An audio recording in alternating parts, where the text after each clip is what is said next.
സീക്രെറ്റ് പ്രോഗ്രാമിലേക്ക് എല്ലാ മാന്യപ്രേക്ഷകർക്കും ഹൃദ്യമായ സ്വാഗതം. നമ്മളിന്ന് ചർച്ച ചെയ്യുന്നത് കഴിഞ്ഞ എപ്പിസോഡിന് തുടർച്ചയെന്നോണം ദൈവപ്രമാണങ്ങളെക്കുറിച്ചാണ്. നമ്മുടെ ഈ ചർച്ചയിൽ പങ്കെടുത്ത് നമ്മുടെ ചോദ്യങ്ങൾക്കും സംശയങ്ങൾക്കും ഉത്തരം നൽകുവാനായി എത്തിച്ചേർന്നിരിക്കുന്നത് ശാലോം TV പ്രേക്ഷകർക്ക് ഏറെ പ്രിയങ്കരനായ അഭിവന്ദ്യമാർ ജോസഫ് പാംബ്ലാനി പിതാവാണ്. പിതാവിനെ ഏറ്റവും സ്നേഹത്തോടുകൂടെ ഈ പ്രോഗ്രാമിലേക്ക് സ്വാഗതം ചെയ്യുന്നു.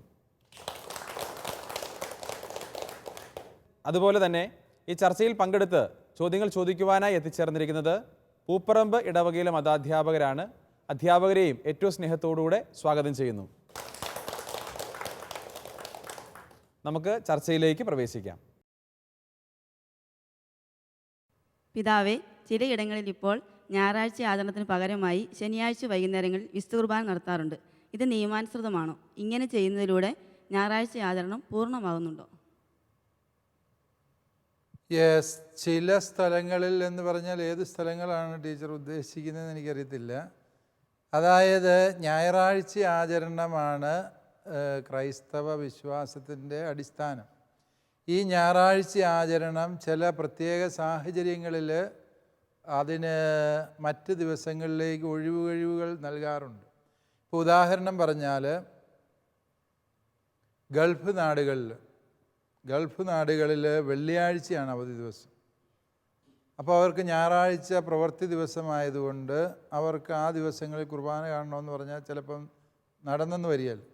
അതുകൊണ്ട് അവിടുത്തെ സാഹചര്യങ്ങൾ പരിഗണിച്ചുകൊണ്ട് പരിശുദ്ധ പിതാവ് അവിടെ ഇളവ് കൊടുത്തിട്ടുണ്ട്. വെള്ളിയാഴ്ച മുതൽ ഞായറാഴ്ച വരെയുള്ള ഏതെങ്കിലും ഒരു ദിവസത്തിൽ വിശുദ്ധ കുർബാന കണ്ട് സമർപ്പിച്ചാൽ മതി. അതായത് വെള്ളിയോ ശനിയോ ഞായറോ കണ്ടാൽ ഞായറാഴ്ച കുർബാനയുടെ ആ ഒരു കടം തീർന്നു. ഇതാണ് ഗൾഫ് നാടുകളിലെ രീതി. അത് ആ ദിവസങ്ങളിലെല്ലാം ഈ ഞായറാഴ്ചയുടെ വചനം വായിച്ച് ഞായറാഴ്ച കുർബാനയായിട്ട് തന്നെയാണ് വെള്ളി ശനി ഞായർ ദിവസങ്ങൾ അവിടെ ചൊല്ലുക. ഇനി ഈ പാശ്ചാത്യ നാടുകളിൽ ഈ ശനിയാഴ്ച വൈകിട്ടത്തെ കുർബാന, അങ്ങനെ ഒരു കുർബാനയുണ്ട്. ആ കുർബാന ശനിയാഴ്ച രാവിലെ സാധാരണ കുർബാനയുണ്ട്. ശനിയാഴ്ച വൈകുന്നേരം ഒരു 6:30-7 മണിയാകുമ്പോൾ ഒരു കുർബാന. ആ കുർബാനയ്ക്ക് ജർമ്മൻകാർ ഫോറാബൻഡ് മെസ്സെ എന്ന് പറയും. അതായത് ഞായറാഴ്ചയ്ക്ക് മുമ്പുള്ള വൈകുന്നേരത്തെ കുർബാന എന്നാണ് അർത്ഥം. അപ്രകാരം അത് അവിടുത്തെ മെത്രാൻ സമിതി അംഗീകരിച്ച് അനുവദിച്ചിട്ടുള്ള ഒരു കാര്യമാണ്. കേരളത്തിൽ അപ്രകാരം ഒരു നിയമം ഇതുവരെയും അനുവദിച്ചിട്ടില്ല. അതുകൊണ്ട് നമ്മളെല്ലാവരും ഞായറാഴ്ച കടം എപ്പോഴാണ് കണ്ടു തീർക്കേണ്ടത്? ഞായറാഴ്ച തന്നെ വിശുദ്ധ കുർബാനയെ സംബന്ധിച്ചെങ്കിൽ ഞായറാഴ്ച കടം പരിഹരിക്കപ്പെടുകയുള്ളൂ. കാരണം ഇവിടെ ഞായറാഴ്ച അവധി ദിവസമായിട്ട് സർക്കാർ അംഗീകരിച്ച് തന്നിരിക്കുന്നതാണ്. നമ്മൾ വളരെ ന്യൂനപക്ഷമായിട്ട് പോലും നമുക്ക് ദൈവം തന്ന ഒരു അനുഗ്രഹമാണ് ഞായറാഴ്ച കർത്താവിൻ്റെ ദിവസമായി ആചരിക്കാനുള്ള സാഹചര്യം ഇവിടെ ഉണ്ട് എന്നുള്ളത് കൊണ്ട് നമ്മൾ ആ രീതിയിൽ തന്നെയാണ് ഞായറാഴ്ച കടം വീട്ടേണ്ടത്. അടുത്ത ചോദ്യം ആരാണ്? ഓക്കെ, ജോമോനാണ്. ജോമോൻ്റെ ചോദ്യം എന്താണ്? പിതാവേ, അറേബ്യൻ രാജ്യങ്ങളിൽ ഞായറാഴ്ച പ്രവർത്തന ദിവസമാണല്ലോ. നമ്മുടെ ഇന്ത്യൻ ഗവൺമെൻറ് ഒരു നിയമം കൊണ്ടുവരുവാണെങ്കിൽ, ഞായറാഴ്ച പ്രവർത്തന ദിവസമായിട്ടൊരു നിയമം കൊണ്ടുവരുവാണെങ്കിൽ സഭ എന്ത് നിലപാടാണ് സ്വീകരിക്കുന്നത്? തന്നെയുമല്ല, ഞായറാഴ്ച സാബത്ത് ആചരിക്കണമെന്നാണല്ലോ സഭ പഠിപ്പിക്കുന്നത്. പിതാവ് ഒന്ന് വ്യക്തമാക്കാമോ? യെസ്, സാറിൻ്റെ പേരെന്നാണ്? ജോമോൻ സാറ് ആവശ്യമില്ലാത്ത ചോദ്യം ചോദിച്ച് ഈ വേണ്ടാത്ത ചിന്തകൾ ആളുകൾ ഉണർത്തേണ്ട കാര്യമില്ല, അല്ലേ? അതായത് ദൈവം കനിഞ്ഞ് അനുഗ്രഹിച്ച് നമുക്കിപ്പോൾ ഞായറാഴ്ച അവധി ദിവസമായിട്ട് കിട്ടിയിട്ടുണ്ട്. അത് മറിച്ച് ചിന്തിക്കാൻ പ്രേരണ നൽകുന്ന ചോദ്യങ്ങൾ ചോദിക്കാതിരിക്കുന്നതായിരിക്കും നല്ലത്. എങ്കിലും ആ ചോദ്യത്തിൻ്റെ പിന്നിലെ ആത്മാർത്ഥത വളരെ വ്യക്തമാണ്. എന്താണ്? ഞായറാഴ്ച പ്രവൃത്തി ദിവസമാകുന്ന ഒരു സാഹചര്യം വന്നാൽ കർത്താവിൻ്റെ ദിവസം പരിശുദ്ധമായി ആചരിക്കണമെന്ന ദൈവപ്രമാണത്തിൽ മാറ്റം വരുത്താൻ നമുക്ക് അധികാരമില്ല.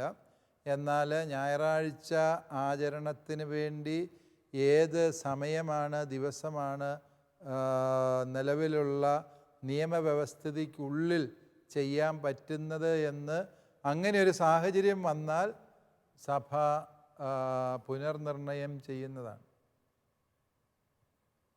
ഇപ്പോഴങ്ങനത്തെ സാഹചര്യമില്ല. നമ്മുടെ കർത്താവ് ഉയർത്തെഴുന്നേറ്റ ഞായറാഴ്ച തന്നെ നമുക്ക് ഞായറാഴ്ച ആചരണം നടത്താൻ കഴിയുന്നു എന്നുള്ളതാണ് ഏറ്റവും അർത്ഥപൂർണമായ വസ്തുത. അത് എല്ലാ കാലവും അങ്ങനെ തന്നെ നിലനിൽക്കാൻ വേണ്ടി നമുക്ക് ആഗ്രഹിക്കാം, പ്രാർത്ഥിക്കാം. പിന്നെ വളരെ പെട്ടെന്ന് അങ്ങനെ ഒരു ഞായറാഴ്ച പ്രവൃത്തി ദിവസമാക്കി മാറ്റാൻ പറ്റിയല്ല. കാരണം എന്താണെന്ന് ചോദിച്ചു കഴിഞ്ഞാൽ, ലോകത്തെ ബഹുഭൂരിപക്ഷം വരുന്ന ക്രൈസ്തവ രാഷ്ട്രങ്ങളെല്ലാം ഈ ഞായറാഴ്ചയാണ്. അന്ന് ബാങ്ക് അവധി, സ്റ്റോക്ക് മാർക്കറ്റിൽ അവധി. വാസ്തവത്തിൽ അറേബ്യൻ രാജ്യങ്ങൾ പോലും ഈ വെള്ളിയാഴ്ച അവധി കൊണ്ട് അവർക്ക് വൻ നഷ്ടങ്ങൾ സംഭവിക്കാറുണ്ട്. സ്റ്റോക്ക് മാർക്കറ്റും സാമ്പത്തിക മേഖലയിലെ മുഴുവൻ കാര്യങ്ങളും അവർക്ക് നഷ്ടപ്പെടാറുണ്ട്. അത് അവിടുത്തെ സാമ്പത്തിക വ്യവസ്ഥിതിയെ തന്നെ അപകടത്തിലാക്കുന്നുണ്ടെന്നുള്ളത് വസ്തുതാപരമാണ്. അതുകൊണ്ട് അതെല്ലാം പരിഗണിച്ചുകൊണ്ട് അവർ പോലും അതിനെക്കുറിച്ച് പുനർവിചിന്തനം നടത്തുന്നൊരു കാലമാണ്. അതുകൊണ്ട് നമ്മുടെ നാട്ടിൽ ഒരു വാശിക്ക് വേണ്ടി ഏതെങ്കിലും ഒരു സർക്കാർ ഇപ്പോഴത്തെ ഞായറാഴ്ച മാറ്റി തിങ്കളാഴ്ച അവധിയാക്കാമെന്നോ ഒന്നും തീരുമാനിക്കാനുള്ള വിദൂര സാധ്യത പോലുമില്ല. കാരണം ലോകത്തെ പ്രധാന സ്വാധീന ശക്തികളായ രാജ്യങ്ങളൊക്കെയും ഈ ഒരു ഞായറാഴ്ച ആചരണത്തിന് പ്രാധാന്യം കൊടുക്കുന്ന രാജ്യങ്ങളായതുകൊണ്ട് മറിച്ച് ഒരു തീരുമാനത്തിലെത്താൻ സാധ്യത വളരെ കുറവാണ്. അടുത്ത ചോദ്യം ആരാണ്? ഓക്കെ, ഫെബിനാണ്. ഫെബിൻ്റെ ചോദ്യം എന്താണ്? പിതാവേ, ചിലർ ഞായറാഴ്ച വിശുദ്ധ കുർബാനയ്ക്കായി പള്ളിയിൽ വരികയും എന്നാൽ അകത്ത് പ്രവേശിക്കാതെ മോണ്ടലത്തും പുറത്തും നിൽക്കുന്നു. കുറച്ചു പേർ കുർബാന സ്വീകരണ സമയം പുറത്തു പോകുന്നു. ഇത് മൂന്നാം കൽപ്പനയ്ക്ക് എതിരാണോ? യെസ്, അത് തിരുസഭയുടെ ഒന്നാം പ്രമാണത്തിനും ദൈവപ്രമാണങ്ങളിൽ മൂന്നാമത്തേതിനും എതിരാണ്. കാരണം എന്താണ്? മുഴുവൻ കുർബാനയിൽ പങ്കുകൊള്ളണം എന്നാണ് പറഞ്ഞിരിക്കുന്നത്, അല്ലേ? മുഴുവൻ കുർബാനയിൽ പങ്കുകൊള്ളണം. വിശുദ്ധ കുർബാന തുടങ്ങുന്നത് ഓരോ റീത്തിലും വിശുദ്ധ കുർബാന തുടങ്ങുന്നത് എപ്പോഴാണെന്ന് അറിയാം. ഇവർക്ക് അതുപോലും അറിയത്തില്ല, ഇത് തുടങ്ങുന്ന ഇതുവരെയും കണ്ടിട്ടില്ല, എപ്പോഴോ വന്നവർ കയറുന്നതാണ്, അല്ലേ? അങ്ങനത്തെ മനുഷ്യരുണ്ട്. അവരെക്കുറിച്ച് പറഞ്ഞിട്ട് കാര്യമില്ല. വിശുദ്ധ കുർബാന തുടങ്ങുന്നത് മുതൽ സമാപന ആശീർവാദം വരെയും പള്ളിയിലായിരിക്കണം. വിശുദ്ധ കുർബാന യോഗ്യതയോടെ സ്വീകരിക്കണം. അപ്പോഴാണ് വിശുദ്ധ കുർബാന അർപ്പണം പൂർണ്ണമാകും. അത്രയും ചെയ്യുമ്പോഴാണ് ഒരു വ്യക്തിയുടെ ഞായറാഴ്ച കടം പൂർത്തിയാകുന്നത് എന്നുള്ളത് എല്ലാവരും അറിയണം. സുവിശേഷ വായനയും പ്രസംഗവും ഒക്കെ കഴിഞ്ഞ് പയ്യെ കയറി വരുന്നു. വരാനോ താമസിച്ചു പോയി, എന്നാൽ പോകുന്നതിലും നേരത്തെ ആകട്ടെ എന്ന് വിചാരിച്ച് ഇറങ്ങിപ്പോകുന്ന ചില മിടുക്കന്മാരുണ്ട്. കുർബാന സ്വീകരണം അത് വല്ല വിശ്വാസികൾക്ക് പറഞ്ഞിട്ടുള്ളതാണല്ലോ, എനിക്കുള്ളതല്ലല്ലോ എന്ന് വിചാരിച്ച് അന്നേരം ഇറങ്ങി ചായക്കടയ്ക്ക് പോകുന്ന ചില ചേട്ടന്മാരുണ്ട്, അപൂർവമായിട്ടെങ്കിൽ. ഇതെല്ലാം ഞായറാഴ്ച ആചരണത്തിന് വിരുദ്ധമായ പ്രവൃത്തികളാണ്. പള്ളിക്കകത്ത് കയറാൻ ഇടയുണ്ടായിട്ട് കയറുന്നില്ല എങ്കിൽ അത് ഞായറാഴ്ച ആചരണത്തെ അപൂർണമാക്കുന്നു. ഇപ്പം ചില സ്ഥലങ്ങളിൽ ഇടയില്ല, ഇല്ലേ? വലിയ പള്ളിയാണ്, ഇടവകക്കാർ 10,000-2000 വീട്ടുകാരുള്ള ഇടവകയാണ്. എല്ലാവർക്കും കൂടെ പള്ളിക്കകത്ത് കയറാൻ ഇടയില്ല. പള്ളി ഒരു 500-600 പേർക്കേ കയറത്തുള്ളൂ. ബാക്കിയുള്ളവരെല്ലാം മുറ്റത്തും പുറത്തുമൊക്കെ നിന്ന് കുർബാന കാണും. വിശുദ്ധ കുർബാനയിലാണ് പങ്കെടുക്കുന്നത്, പള്ളിക്കകത്ത് കയറാൻ സാധിക്കുന്നില്ല, അതിന് സാഹചര്യമില്ല. അതുകൊണ്ട് പുറത്തു നിന്ന് ഭക്തിയാദരങ്ങളോടെ വിശുദ്ധ കുർബാനയിൽ പങ്കുകൊള്ളുന്ന വ്യക്തി ഞായറാഴ്ച കുർബാനയുടെ കടമ പൂർത്തിയാക്കുന്നു. പള്ളിക്കകത്ത് കയറാൻ സ്ഥലമുണ്ടായിട്ടും വികാരിയച്ഛൻ വീണ്ടും വീണ്ടും ആവശ്യപ്പെട്ടിട്ടും കയറാതെ വാശിക്ക് പുറത്തിരിക്കുകയും ചിലർ പള്ളിയുടെ സ്റ്റെപ്പേൽ റോട്ടിലോട്ട് തിരിഞ്ഞിരുന്ന് കുർബാന കാണുന്നവർ, അല്ലേ? ജനാഭിമുഖ കുർബാന എന്ന് പറഞ്ഞ അത് ഇപ്പോഴെന്താണ് റോഡഭിമുഖ കുർബാനയൊക്കെ ആക്കി മാറ്റി നടക്കുന്നവരുണ്ട്. അതെല്ലാം എന്താണ് അവിടെ സംഭവിക്കുന്നത് എന്നതിനെക്കുറിച്ചുള്ള അറിവില്ലായ്മയാകാം, നമ്മുടെ തന്നെ അഹന്തയാകാം നമ്മളെ ആ രീതിയിലൊക്കെ വിശുദ്ധ കുർബാനയിൽ പങ്കുചേരാൻ പ്രേരിപ്പിക്കുന്നത്. കുരിശിൽ ഈശോ ബലിയർപ്പിക്കുമ്പോൾ ഈശോയെ പരിഹസിച്ചുകൊണ്ട് നിന്ന പടയാളികളുണ്ട്. അതേസമയം കുരിശിൻ ചുവട്ടിൽ ആ വേദനയെ സ്വന്തം ആത്മാവിലേക്ക് ആവഹിക്കുന്ന പരിശുദ്ധ അമ്മയും യോഹന്നാനുമുണ്ട്. അവരെപ്പോലെ, ഭക്തസ്ത്രീകളെപ്പോലെ, പരിശുദ്ധ അമ്മയെപ്പോലെ, യോഹന്നാനെപ്പോലെ ആ ബലിയിൽ പങ്കുചേരാം. അതല്ല എങ്കിൽ ഈശോയെ പരിഹസിച്ചുകൊണ്ട് ഇതൊക്കെ എന്നതാണ് ചുമ്മാ മെനക്കേട് എന്നും പറഞ്ഞ് പടയാളികളെപ്പോലെ പുച്ഛഭാവത്തിൽ അതിൽ പങ്കെടുക്കാം. നമ്മൾ ഇതിൽ ആരുടെ ഭാഗത്താണ് നിൽക്കുന്നത് എന്നുള്ളത് ഓരോ വിശ്വാസിയും ആത്മശോധന ചെയ്യേണ്ട വിഷയമാണ്. അതുകൊണ്ട് പരിശുദ്ധ അമ്മയെപ്പോലെ തൻ്റെ തിരുക്കുമാരൻ്റെ ബലിയിൽ പങ്കുചേരുന്ന ആ അമ്മയുടെ, തങ്ങളുടെ ഗുരുവിൻ്റെ ബലിയിൽ പങ്കുചേരുന്ന ഭക്തസ്ത്രീകളെപ്പോലെ, യോഹന്നാനെപ്പോലെ ഹൃദയപരമാർത്ഥതയോടെ ആ ബലിയിൽ പങ്കുചേരണം. അവിടെ ചൊല്ലുന്ന ഓരോ പ്രാർത്ഥനയുടെയും അർത്ഥം മനസ്സിലാക്കി അതിൽ പങ്കുചേരണം. ഓരോ മറുപടികളും നമ്മൾ അർത്ഥം മനസ്സിലാക്കി ഉച്ചത്തിൽ ഏറ്റുചൊല്ലി വിശുദ്ധ കുർബാനയിൽ പങ്കെടുക്കണം. വിശുദ്ധ കുർബാനയുടേതായ രീതികളുണ്ട്. മുട്ടേ നിൽക്കാൻ ഉള്ള സമയങ്ങളിൽ മുട്ടേ നിൽക്കണം. എഴുന്നേറ്റ് നിൽക്കാൻ പറയുമ്പോൾ എഴുന്നേറ്റ് നിൽക്കാൻ പറയണ്ട, നമുക്കറിയാം എഴുന്നേറ്റ് നിൽക്കേണ്ട സമയം ഏതാണ്. അപ്പോൾ എഴുന്നേറ്റ് നിൽക്കണം. ശിരസ് നമിക്കേണ്ട സമയത്ത്, സ്വയം ആശീർവദിക്കേണ്ട സമയങ്ങളിൽ അതെല്ലാം ചെയ്തുകൊണ്ട് സജീവമായി വിശുദ്ധ കുർബാനയിൽ പങ്കെടുക്കുന്നെങ്കിൽ മാത്രമേ ഞായറാഴ്ച കുർബാന ആചരണം പൂർണ്ണമാകുന്നുള്ളൂ എന്ന സത്യം ഓർക്കുക. രാഷ്ട്രീയ പാർട്ടികളുടെ മീറ്റിങ്ങിന് പങ്കെടുക്കുന്നത് പോലെ കുറേ പേര് അകത്ത് കയറി, കുറേ പേര് പുറത്ത് വർത്തമാനം പറഞ്ഞിരുന്നു, കുറച്ച് പേര് കടല കുറച്ചുകൊണ്ടിരുന്നു. പോയി എന്നുള്ളത് ആണല്ലോ, മീറ്റിങ്ങിൽ പങ്കെടുത്തു. അങ്ങനെ ഞായറാഴ്ച കുർബാനയുടെ കടം വീടുന്നില്ല എന്നുള്ളത് നമ്മൾ തിരിച്ചറിയേണ്ടതുണ്ട് എന്ന് മനസ്സിലാക്കി. അടുത്ത ചോദ്യം ആരാണ്? ഓക്കെ, സ്മിത ടീച്ചറാണ്. ടീച്ചറുടെ ചോദ്യം എന്താണ്? പിതാവേ, ഞായറാഴ്ച വിശുദ്ധ കുർബാനയിൽ പങ്കെടുക്കാൻ പറ്റാതെ വന്നാൽ മറ്റേതെങ്കിലും ദിവസം വിശുദ്ധ കുർബാനയിൽ പങ്കെടുത്താൽ അതിന് പകരമായി കണക്കാക്കാമോ? യെസ്, ഞായറാഴ്ച കുർബാനയിൽ പങ്കെടുത്തിട്ട് പകരം ഏതെങ്കിലും ഒരു ദിവസം കണ്ടാൽ മതിയോ എന്ന് ചോദിച്ചാൽ അത് നമുക്ക് ഏകപക്ഷീയമായി തീരുമാനിക്കാൻ പറ്റിയല്ല. അങ്ങനെ വന്നാൽ ദൈവപ്രമാണത്തെ നമ്മൾ തന്നെ വേറൊരു ദിവസം കൊണ്ട് സബ്സ്റ്റിറ്റ്യൂട്ട് ചെയ്ത പോലെയാകും, അല്ലേ? അതിന് സഭ നിശ്ചയിക്കുന്ന മാർഗം ഇതാണ്: നിങ്ങൾ ഇപ്രകാരം ഞായറാഴ്ച കുർബാനയിൽ പങ്കെടുക്കാൻ കഴിയാത്തൊരു സാഹചര്യം വന്നാൽ നിങ്ങൾ വേറൊരു ദിവസം വിശുദ്ധ കുർബാനയിൽ പങ്കെടുത്തു. വിശുദ്ധ കുർബാനയിൽ സംബന്ധിക്കുന്നതിന് മുൻപോ അല്ലെങ്കിൽ അതിനോടനുബന്ധിച്ചോ നിങ്ങൾക്ക് കുമ്പസാരത്തിൽ ഈ കാര്യം ഏറ്റുപറയാം. ഞാൻ കഴിഞ്ഞ ഞായറാഴ്ച കുർബാനയിൽ പങ്കെടുക്കാൻ എനിക്ക് സാധിച്ചില്ല, ഇന്ന് കാണുന്ന വിശുദ്ധ കുർബാന അതിന് പകരമായി കാഴ്ചവയ്ക്കാൻ ഞാൻ ആഗ്രഹിക്കുന്നു എന്ന് നിങ്ങൾക്കത് പറയാം. കുമ്പസാരക്കൂട്ടിൽ ആധ്യാത്മിക പിതാവിൻ്റെ അല്ലെ കുമ്പസാരക്കാരൻ്റെ അനുവാദത്തോടുകൂടിയാണ് അപ്രകാരമുള്ള പ്രമാണ ഭേദഗതികൾ നമ്മൾ ജീവിതത്തിൽ നടപ്പിലാക്കേണ്ടത് എന്നതാണ് സഭയുടെ നിലപാട്. ആ രീതിയിൽ ചെയ്യുന്നതാണ് ഏറ്റവും ഉത്തമം. ഞായറാഴ്ച കുർബാന കാണാൻ കഴിയാത്തൊരു വ്യക്തി ഇടദിവസം കുർബാന കണ്ട് കാഴ്ചവെക്കുന്നത് നല്ല കാര്യമാണ്. പക്ഷേ അത് ദൈവപ്രമാണങ്ങൾക്ക് പരിഹാരമാകുന്നത് അത് വിശുദ്ധ കുമ്പസാരത്തിലൂടെ അതിന് അംഗീകാരം നേടുമ്പോഴാണ് എന്ന് നമ്മൾ തിരിച്ചറിയണം. അടുത്ത ചോദ്യം ആരാണ്? ഓക്കെ, വിൽസൺ സാറാണ്. സാറിന് ചോദ്യം. പിതാവേ, ബലിയല്ല കരുണയാണ് ഞാൻ ആഗ്രഹിക്കുന്നതെന്ന് ഈശോ പുതിയ നിയമത്തിലൂടെ പഠിപ്പിക്കുന്നു. അതുകൊണ്ട് ഞായറാഴ്ച ആചരണത്തെക്കാൾ കാരുണ്യ പ്രവർത്തനത്തിനല്ലേ കൂടുതൽ പ്രാധാന്യം നൽകേണ്ടത്? യെസ്, ഞായറാഴ്ച ആചരണത്തെക്കാളും കാരുണ്യ പ്രവർത്തനത്തിന് പ്രാധാന്യം നൽകിയാൽ പോരെ എന്ന ചോദ്യം പല പണ്ഡിതന്മാരും ഈ കാലത്ത് ചോദിക്കാറുണ്ട്. സാറ് ഒരു പണ്ഡിതനാണ് അല്ലേ? സാറിൻ്റെ പേരെന്നായിരുന്നു? വിൻസെൻ്റ് സാറ് അല്ലേ? യഥാർത്ഥത്തിൽ ആ ഒരു ചോദ്യം നമുക്ക് മറ്റൊരു രീതിയിൽ ചോദിക്കാം.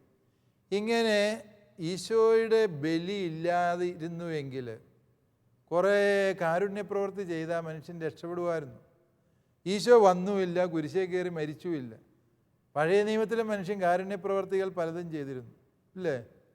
ഈ കാലഘട്ടത്തിലും ദൈവവിശ്വാസം ഇല്ലാത്തവർ പോലും എന്തെല്ലാം കാരുണ്യപ്രവർത്തികൾ ചെയ്യുന്നുണ്ട്.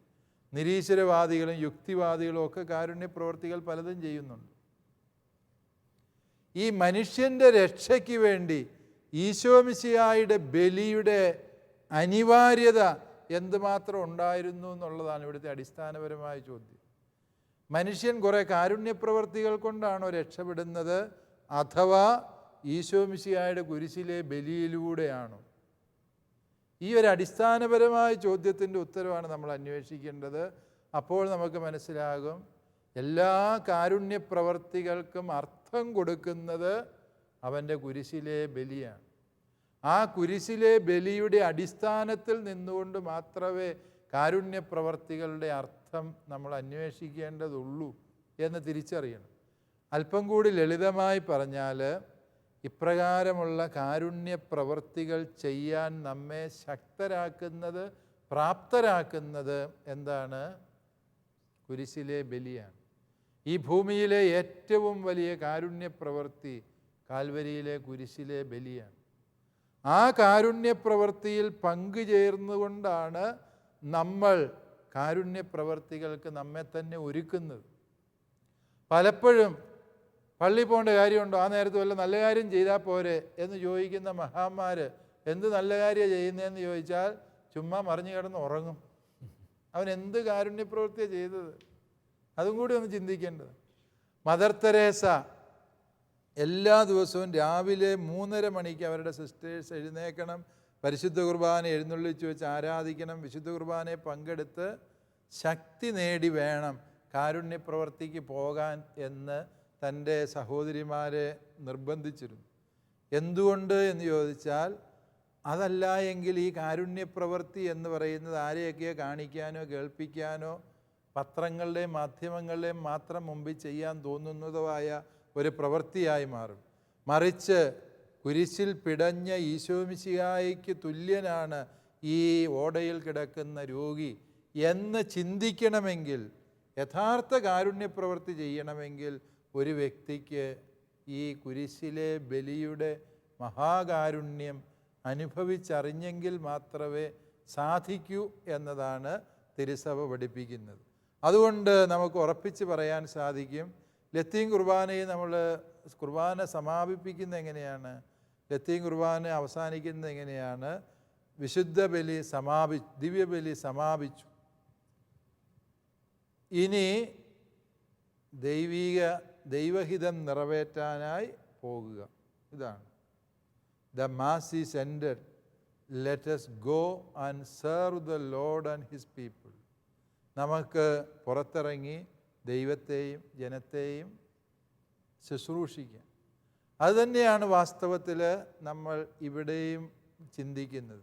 പരിശുദ്ധ കുർബാനയിൽ പങ്കെടുക്കുന്നതിലൂടെ നമ്മൾ യഥാർത്ഥ കാരുണ്യപ്രവർത്തികൾ ചെയ്യാൻ പര്യാപ്തരാകുന്നു എന്നതാണ് സത്യം.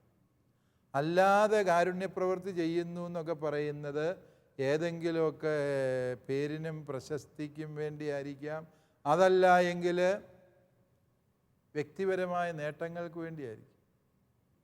ഒരു മനുഷ്യന് തന്നെ മറന്ന് പൂർണ്ണ നിസ്വാർത്ഥതയിൽ കാരുണ്യപ്രവൃത്തി ചെയ്യണമെങ്കിൽ അവൻ കുരിശിലെ ബലിയുടെ ആഴവും അർത്ഥവും ജീവിതത്തിൽ പഠിച്ചെങ്കിൽ മാത്രമേ സാധിക്കൂ എന്ന് നാം തിരിച്ചറിയും. വ്യക്തമായല്ലോ അല്ലേ? ഓക്കെ, അടുത്ത ചോദ്യം ആരാണ് ഇനി? ഓക്കെ, ടിജോ സാറാണ്. സാറിൻ്റെ ചോദ്യം എന്താണ്? പിതാവേ, എൻ്റെ ചോദ്യം, ഞായറാഴ്ച ദിവസം ദേവാലയത്തിൽ വന്ന് വിശുദ്ധ കുർബാനയിൽ സംബന്ധിക്കുവാൻ ആരോഗ്യം അനുവദിക്കാത്ത ഒരാൾ ടെലിവിഷനിലൂടെ വിശുദ്ധ കുർബാനയിൽ സംബന്ധിച്ചാൽ അനുഗ്രഹം ലഭിക്കുമോ? അതുപോലെ തന്നെ ആരോഗ്യം ഉള്ള ഒരാൾ ടെലിവിഷനിലൂടെ വിശുദ്ധ കുർബാനയിൽ പങ്കെടുത്താൽ കൽപ്പന നിറവേറ്റിയതായി കണക്കാക്കാനാകുമോ? യെസ്, ഇത് വളരെ പ്രധാനപ്പെട്ട ഒരു ചോദ്യമാണ് ഇവിടെ സാറ് ഉന്നയിച്ചിരിക്കുന്നത്. അതായത് ടെലിവിഷനിലൂടെ വിശുദ്ധ കുർബാനകൾ സംപ്രേഷണം ചെയ്യപ്പെടുന്നുണ്ട്. ഇപ്പോൾ ശാലോം ടെലിവിഷനിലൂടെ തന്നെ എല്ലാ ദിവസവും വിശുദ്ധ കുർബാന സംപ്രേഷണം ചെയ്യുന്നുണ്ട്. അനേകർ ഈ വിശുദ്ധ കുർബാനയിൽ പങ്കെടുക്കുന്നുണ്ട്. പ്രത്യേകിച്ച് കിടപ്പ് രോഗികൾ, അവർ ഈ അജപാലന സന്ദർശനത്തിന് ഇടവുകളിൽ പോകുമ്പോൾ കിടപ്പ് രോഗികളെ കാണാൻ ചെല്ലുമ്പോൾ അവർ ഇത് വലിയൊരു ആശ്വാസമായി പറയുന്നത് ഞാൻ കേട്ടിട്ടുണ്ട്. പള്ളിയിൽ പോകാനൊന്നും പറ്റുന്നില്ല, പക്ഷേ ശാലോമിലെ ഗുഡ്നെസ്സിലെയൊക്കെ കുർബാന കാണാൻ പറ്റുന്നുണ്ട്, അതൊരു ആശ്വാസമാണ് എന്നൊക്കെ ഇങ്ങനെ കിടപ്പ് രോഗികൾ പറയുന്നത് ഞാൻ ശ്രദ്ധിച്ചിട്ടുണ്ട്. സഭയിൽ മനുഷ്യൻ്റെ പരിമിതികളെ തിരുസഭയാകുന്ന അമ്മ എന്നും കരുതലോടെ കരുണയോടെ കാണുന്നു. ഒരു കിടപ്പ് രോഗിക്ക് എല്ലാ ദിവസവും വിശുദ്ധ കുർബാനയ്ക്ക് പോകണമെന്ന്, അല്ലെങ്കിൽ എല്ലാ ഞായറാഴ്ചയും പോകണമെന്ന് പറഞ്ഞാൽ അസാധ്യമാണ്. പകരം ആ വ്യക്തി ടെലിവിഷനിലെ കുർബാന കണ്ടാൽ പള്ളിയിൽ പോയി കണ്ടതിന് തുല്യമായി ഞായറാഴ്ച കടം വീഡിയോ എന്ന് ചോദിച്ചാൽ അത് ഇല്ലയെന്ന് തന്നെ അതിൻ്റെ അർത്ഥം.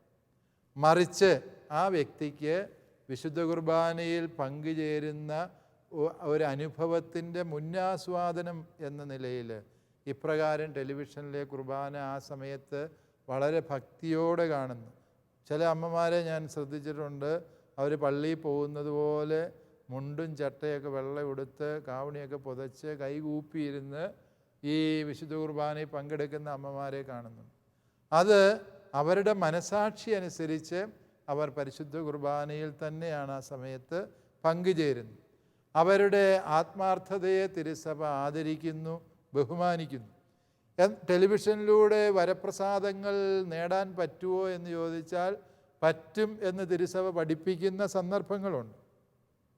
ഇപ്പോൾ ഉദാഹരണം പറഞ്ഞാൽ പരിശുദ്ധ മാർപ്പാപ്പായുടെ ഊർബിയ തോർബി ആശീർവാദം, വത്തിക്കാനിൽ മാർപ്പാപ്പ കൊടുക്കുന്ന ആശീർവാദം ടെലിവിഷനിലൂടെ സ്വീകരിച്ചാലും ദണ്ഡവിമോചനത്തിൻ്റെ ആശീർവാദമാണ് കിട്ടുന്നത് എന്ന് തിരുസഭ പഠിപ്പിച്ചിട്ടുണ്ട്. കാരുണ്യവർഷത്തിൽ സമാനമായ ആശീർവാദങ്ങൾക്ക് പരിശുദ്ധ ഫ്രാൻസിസ് മാർപ്പാപ്പ അനുവാദം കൊടുത്തിരുന്നു എന്ന് നിങ്ങൾക്കറിയാം. അതുകൊണ്ട് ഇപ്രകാരമുള്ള കർമ്മങ്ങളിൽ ഇവിടെയെല്ലാം നമ്മൾ ശ്രദ്ധിക്കേണ്ടത് ശാരീരികമായ അവസ്ഥ മൂലമോ അതല്ല എങ്കിൽ തടവറയിലായിരിക്കുന്നതിൻ്റെ ബന്ധനം മൂലമോ. ഒരാൾക്ക് പള്ളിയിൽ പോകണമെന്ന് ആഗ്രഹമുണ്ട്, പോകാൻ പറ്റിയില്ല, അയാൾ ജയിലിലാണ്. ജയിലിൽ ഇപ്പോൾ കുർബാന ഉണ്ടെങ്കിൽ അത് നല്ല കാര്യം, ഇല്ലാത്ത സാഹചര്യമാണ്. അതല്ല എങ്കിൽ വിശുദ്ധ കുർബാനയിൽ പങ്കെടുക്കാൻ യാതൊരു സാധ്യതയും ഇല്ലാത്ത ഒരു പ്രദേശത്താണ് നമ്മൾ ജീവിക്കുക. ആ രാജ്യത്ത് തന്നെ വിശുദ്ധ കുർബാനയിൽ പങ്കെടുക്കണമെങ്കിൽ അസാധ്യമായ സാഹചര്യങ്ങളുള്ള രാജ്യങ്ങളോ ഭരണവ്യവസ്ഥകളോ ഉണ്ടാകാം. അത്തരം സന്ദർഭങ്ങളിലൊക്കെയും ഈ ടെലിവിഷനിലൂടെയുള്ള വിശുദ്ധ കുർബാന വിശുദ്ധ ഞായറാഴ്ച കടത്തിന് നേരിട്ട് പകരമല്ല എങ്കിൽ പോലും അത് വിശുദ്ധ കുർബാനയുടെ ഒരു അനുഭൂതിയും അനുഭവവും പകരുന്നു എന്നുള്ളത് സത്യമാണ്. അവർക്കതിലൂടെ എന്തുമാത്രം കൃപ കിട്ടുന്നു കിട്ടുന്നില്ല അതേക്കുറിച്ച് പറയാൻ നമ്മൾ ആളുകളല്ല, അത് ദൈവവും ആ വ്യക്തിയും തമ്മിലുള്ള ബന്ധമാണ്. ഹൃദയങ്ങൾ പരിശോധിക്കുന്ന ദൈവം അവർക്ക് കൃപ കൊടുക്കുന്നു എന്ന് തന്നെ നമ്മൾക്ക് വിചാരിക്കാം. എന്നാൽ ഏതെങ്കിലും ഒരു വ്യക്തി നല്ല ആരോഗ്യമുള്ളവനാണ്, അവനെ എഴുന്നേക്കാൻ മടി, ഇന്ന് ഇവിടെ കട്ടിലേ കിടന്നുകൊണ്ട് തന്നെ കുർബാന കൂടിയേക്കാം എന്ന് വിചാരിച്ച് അവൻ കുർബാനയ്ക്ക് പോകാതെ കട്ടിലേ കിടന്നുകൊണ്ട് തന്നെ ഈ വിശുദ്ധ കുർബാനയിൽ ടെലിവിഷനിൽ പങ്കെടുക്കുക എന്ന് വിചാരിച്ചു. അവൻ പുണ്യം കിട്ടുന്നില്ല എന്ന് മാത്രമല്ല, അവൻ വിശുദ്ധ കുർബാനയെ നിസ്സാരവൽക്കരിക്കുന്നതിൻ്റെ പാപവും കൂടെ ചെയ്യും. മനസ്സിലാകുന്നു? അതുകൊണ്ട് ഈ കിടന്നുകൊണ്ടുള്ള കുർബാനക്കാരൊക്കെ, കിടപ്പ് രോഗികളല്ലാത്തവർ ആ രീതിയിൽ കുർബാനയിൽ പങ്കെടുക്കുന്നത് പരിശുദ്ധ കുർബാനയോടുള്ള അനാദരവാണ്. നേരിൽ പങ്കുചേർന്ന് ദിവ്യകാരുണ്യനാഥനെ സ്വീകരിക്കുന്നതാണ് വിശുദ്ധ കുർബാനയുടെ പൂർണ്ണത എന്ന് നമുക്കറിയാം. ടെലിവിഷനിൽ കാണുമ്പോഴുള്ള ഏറ്റവും വലിയ പരിമിതി എന്താണ്? ഈശോയെ സ്വീകരിക്കാൻ സാധിക്കുന്നില്ല എന്നുള്ളതാണ്. അതുകൊണ്ട് ഈ നേരിൽ ചെന്ന് പരിശുദ്ധ കുർബാനയിൽ പങ്കുചേർന്ന് ഈശോയെ സ്വീകരിക്കാനുള്ള സാഹചര്യവും അവസരവും ഉണ്ടായിട്ട് അത് ചെയ്യാത്ത വ്യക്തികൾ പരിശുദ്ധ കുർബാനയോട് അനാദരം പുലർത്തുന്നു എന്ന് തന്നെ കരുതേണ്ടി വരും. ഇന്ന് നമ്മൾ ചർച്ച ചെയ്തത് ദൈവപ്രമാണങ്ങളെക്കുറിച്ചാണ്. ഈ വിഷയത്തെക്കുറിച്ചുള്ള ചർച്ച ഇവിടെ അവസാനിക്കുന്നില്ല. അടുത്ത എപ്പിസോഡിൽ വീണ്ടും കാണുന്നതുവരെ നന്ദി, നമസ്കാരം.